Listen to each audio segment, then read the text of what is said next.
Díomh agus for géad fáilte isteach chuig What the Fuckle, where I answer your questions about the Irish language. In this bilingual episode by my kindle Sam Ó Fearraigh, scríbhneoir agus aisteoir as Tír Chonaill, who's going to tell me once and for all what Tír Chonaill is and where it is. Going to start to Sam. Go bregs, ag súil go mór le seánis. Mis leis. Ó carvas de tain. Is as gort a harci dú, sin baile ag le hiníile i Tír Chonaill ag an Dírúnú. And vortu sin? Okay, so cai mé rá, nuair a bhí mé fása níos dar nói bhí béarla a go mo chuchas, agus Donegal an focail a bhí agam. Agus an sin dala mé Gaeilge, agus dala mé gur bé dúnanál an terma úsáidtear. Ach an sin nuair bhfuil mé leis na Gaeil, be léir nach dúnanál an focail a bhí úsáid acu in éachar ach Tír Chonaill. Agus thus mé rá Tír Chonaill, mar gur bhreathas le gur léirigh sé go raibh Gaeilge níos fearr agam na rudí cinnt. Ach an sin níor léirdom cad bhrí le Tír Chonaill. So an bhétá a heile instruchtam faoin terma seo le hall. Cinse, agus cai mar is cosúil nach bhfuil se seálas ag mar an daoine tíomh muid de Tír Chonaill ná in Dírúnú. Go bonusa, ag gan Dírúnú tá dhé cheantar éagsúla dar leis na Gaeil, tá Tír Chonaill agus Inis Eoin, agus rinneú an chundaí comhamse tá agin as an dé cheantar sin na chuir le heile. Ach go fáil go héiris dos na Gaeil tá féin le cinneal difriúlaigh bonsle bheith i de Chonaill nó bheith i de Ónach. Okay, so tá Chonaill cloiste agam, ach níl Ónach cloiste agam. Sé, agus cé mar níos sé rá cháitiinte chuisilgamsa ach ní as Inis Eoin dú. Ach mar hapla... Scanscoil daoine fegan ar seo rá, so an úsáid réid cotíanta céine? Well, ní dóil le mé ach mar hapla curtar na Chonaill ar an for an Peelo ach tá aithne agamsa ar ghaoine as Inis Eoin agus níl siad rá heasta fa bhí sin ní conlaí a tontú dar leo. So céin for an Peelo é sin? For an Peilo chundaí Dírúnú. Aha! Tá sé anna casta. Okay, so an féileann dulasteach beidir just níos mó sna Logainmneacha agus sna háiteanna agus cad is brílo. Cinse. So, ag an Dírúnú tá leithnis allmhór an ó chuaigh agus in eisiau bhfuil ceann málanna an sin Inis Eoin agus aithne déile atá ag an Dírúnú sin Tír Chonaill. Okay. So le taniuan. Agus tá siad san có éagsúil ó na chéile agus tá aber Curcaghine agus Íomhráthach. Dearinné sé, I mean, dánáid tá féin le rinse a ginn muid le sa chud céarna den tír, an chundaí is fuide ó chuaigh ach gohfuil sin gartha an chud maid an phoblacht a gcéal an leidir a gine sin tuaisceis mar hampla is chuiste chuig go alúmuid fásta ach tá éagsúlaachtaí an fásta banin muid le Joshi de friúla mar hampla, banin mar hampla Inis Eoin le Josh Ghaeilge agus an daine le Rafó agus fóg defriíocht a cosla sin. Tá defriíocht an ó híomh na camnú ó fásta dar nó níl Gaeltacht farír ní mar an Gaeltacht a bí Inis Eoin fí léthir ach fiú in sa bhéarla tá tú áil cloisteil carbás go bhunasa i Tír Chonaill ná go muisciil ag an Dírúnú. Déanam a daine fásta agus seom fribhléid mar Chonaill ach mar sé Tír Chonaill an chud níos smó ó is smó don chundaí. So mar liscail le mar sin Inis Eoin agus is brelam sibh. Agus an meach daoine nachfuil Gaeilge acu, an núsáid a dhís Tír Chonaill freisin. Tá sé deachar dearing daoine as Inis Eoin fiú man ó acu ach Gaeilge ón scoil tes acu fan na dréalú seo agus bé se múnse acu. Daoine as Tír Chonaill aber nach bhfuil Gaeilge acu, ní dólann go se go táhairta riofan ní dólann go smúsin si chodóin sin an. Chum maiile sin bhí tréis an fásta ina curú Tír Chonaill ar chun Dírúnú i mér le fásta. Bé se feici agah Tír Chonaill whisky mar hampla an branda sin TYR fin je tír.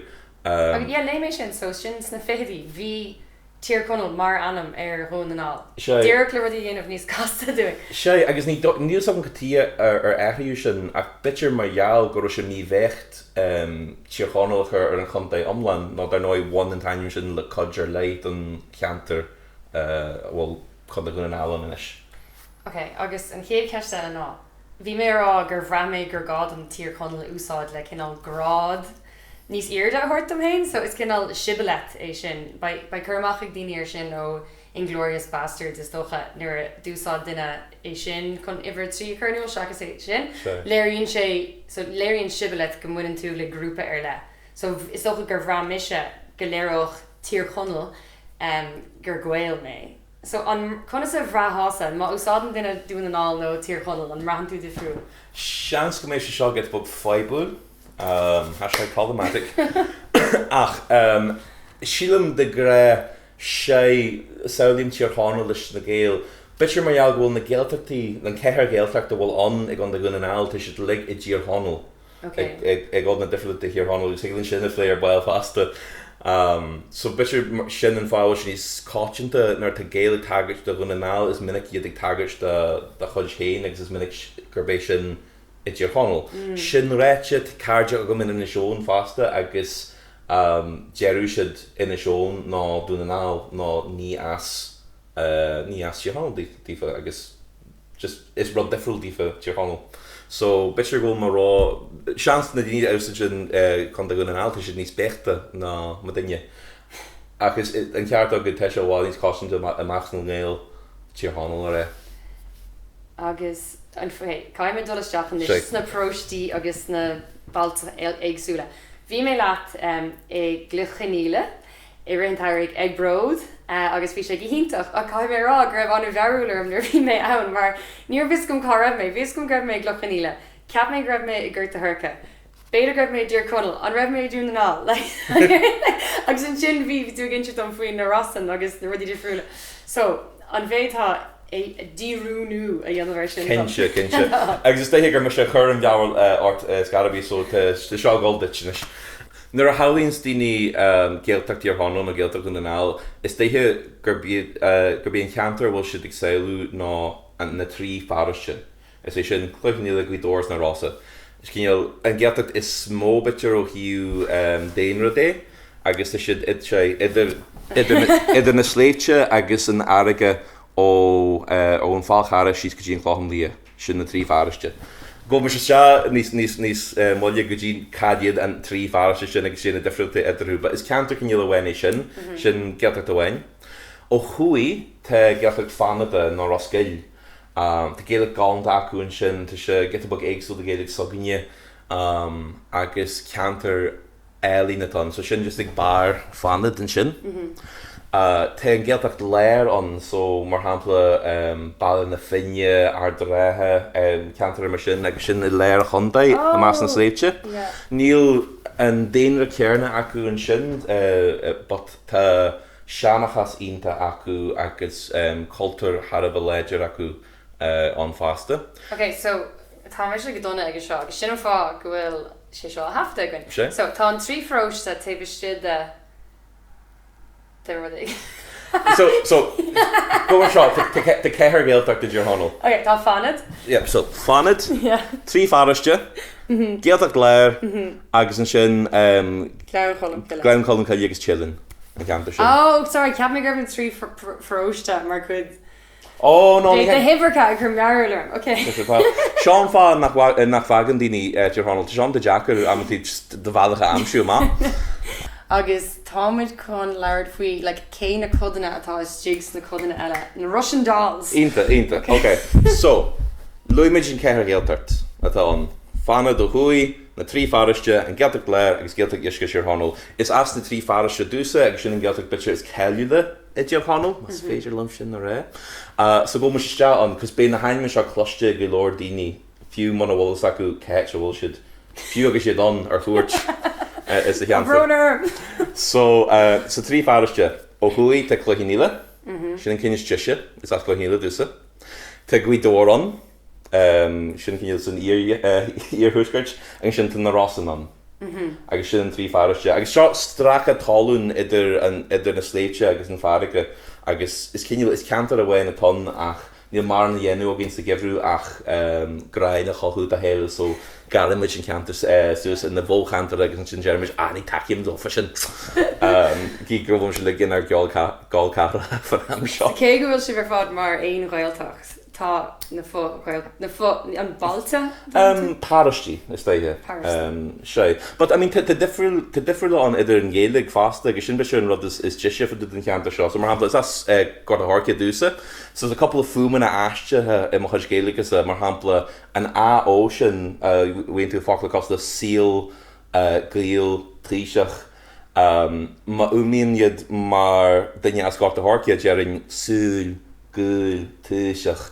Tá sin an nGaeilge de Halabain, bhí se an nGaeilge irthar olú, ach dar nóid níl Gaeltacht fáca in irthar olú, but marin se Léarscáil ó thuilleadh agus an gáta harcia. Ma héin tú siar, mar hampla tógu ma dhearafar in Ghaeltacht, tá fuaiminthe ar lei acusan, mar hampla amhain chur ma cheistir ma dhearafar cúldáthar. Agus dúirtí, in ma éalaigh sa dúirtí, tá ma áthar I gobúir, my father's working, ach sé dúirtí ná, tá ma áthí gobúi. Mulle skille mu door, sorry. Ma achi ag obi so ten archi acu hó cuil agus hó séf go se cosle aifade amanti. Sinning gui agus aber Guidói, sé. So German dinge guidóir agus sin sin guidói agus mar sin de agus te Gaeilge na Ross nGael te faste. Vi tú ag cantra fóchantra is de go wahi tú amra mar hampla fi de ranna firste. Esho Gaeilgeoirí na so is fócheantar le thuis na Rossa I ranna firste. Bíon in sin cain faoi gur howling mé gur ranna firste all bhór. Sé, agus de gluise mu ranna firste gluis ranna firste híle gur cahar all bhór bheon. No, is lehan itá an. Agus anta léidir a hiú na Gaeilge agus déthe go gaiint seo maril daoine tan siad fad na tíre agus í imil na tíre agus sílan siad bhil siad in na nGael. Agus sé an daine lofa, no, ní tú. Sin a hard lumsa. August, okay, I forgot I was going to do some of this in English, so I'm going to say that part. Donegal, within Donegal, there is Tír Chonaill. And within Tír Chonaill, there is checks notes. Clochanile, Guidor, agus na Rossa. And then within Clochanile, that's where Ghaeltacht is. And within the Rossa is where Ranna Fearraigh is. Exactly, yeah. I'll do this in English now. County Donegal has two Gaelic regions, Tír Chonaill and Eogain. The four Gaeltachts that are in Donegal are all in Tír Chonaill. They are Fanad, the three parishes, Gaeltacht Léir, Central Gaeltacht? Gaeltacht Centre, it sounds really strange. And agus and Glencullen. And to be conspóide ten Gaeilge is deise bhfuil a Lord igwe go olús le Míníonn a Lord Jilin agus Glencullen agus me sé réisiid mar far as le níle ag se chó galanta so enigi síos agus éiste leis se galanta. Ba bhd am leir faoin Stair, le cén fá go raibh Tír Chonaill mar lé mé ag tráháin go raibh Tír Chonaill có mór gur dethú den Tír é. Sure. Agus mar bí cuid de Eoghain agus reindátainna éagsúla. An diggin tú mór an orlas go faoin Stair sin? Get the bug, is déithe chud sin naibh leis na bhfuil seán dar nóid, tu sé can sin na réún na difriúla seo ach ní héag bhfuil teornathe iag a síos, tu sé can fa choras difriúla an choras Gallda hadig na sasan, stadio fa sin na condaithe agus an choras Gaelach ar ó difriúla. What again? So mar hampla ní lein na condaithe, ag sin rud a cinne brú oring. Séir a bhí a cheantar seo fadó nó cinneal tréimh, cenneal cinneal mar a chuann si dorthú, an cenneal Chonaill agus an cenneal ón. Bhín cenneal Chonaill lonhí san sin iarthar agus cinneal ón thuas an ina seón agus sin bhg síos go tír ón sin se hagan an taimú sin fermánach agus léir olú. Có cool. Sé, go siad a hé, agus so séir a hála best Tír Chonaill faoi muir í Ónal, be cloise go faoi í ruaí ó Donal agus na daoine sin bhí caislan acu teise go fáil I maidide donna nálas féidir écail. Des in cinneal cuairta bhí acu an smachta bhí acu ar an cheantar, agus sé nar a bhí se síl man séhíisteag na mar sin, bhí smacht acu a chuirse chun dich lí í litranna códna de farmánach tírónn agus de fásta. Ach bhí na rééis seo solúpa bhí si le bogu ag tréú agus ag fues leis an chuart agus leis an fáiltíart tá sé deachar línach ar an wapa agus ré seo grŵp o enw sio grŵp eile ní hen yn chorus a bhí agin. Seans bitir go bé an ordnance survey don oed an drama translations the Brian Friel to sitje to sitje in the nal actually cos to sitje in the Sean to me hinna enw dia dar sawd so sin bitir na a bheith go dtí an taim sin gur leoch go síos na teorna seo agus an sin change sin a bhaim ar an mion fasta ar an mion Gaelach fasta agus sin bitir an foioi a hafn se an gonéan dín sé há gonéanimiid go fáil an tuidir dhéú. Mar ham bhí me an alban na déine agus bhí ar a héna chur nachnearghine de locht féicinna i ngálaigh in éalaigh na Halban agus bhí mar an behoorú a dún nGael rud a nachneú siid ach cáceap Gallda nó Tír Chonaill rud nach na húsid ach a bhí níos duchasí bitir nó níos fír. Cadúéis. Dúirt me dún nGael sa jeú cos ag tíad a bhí leag me sna orm bhú mar Gaeilge na Halban. Gus jazz nar higann daoine tú. Sé nach jazz é sin. Míle buchas le sam as Láir Logainmneacha bhí sin gohíntaach ar fad agus níl mearú Logainmneacha. Buchas mór le first na Gaeilge buchas le chud patrons ar Patreon agus buchas lib se as bheith fechant slán go fóil. Slán. And chuid.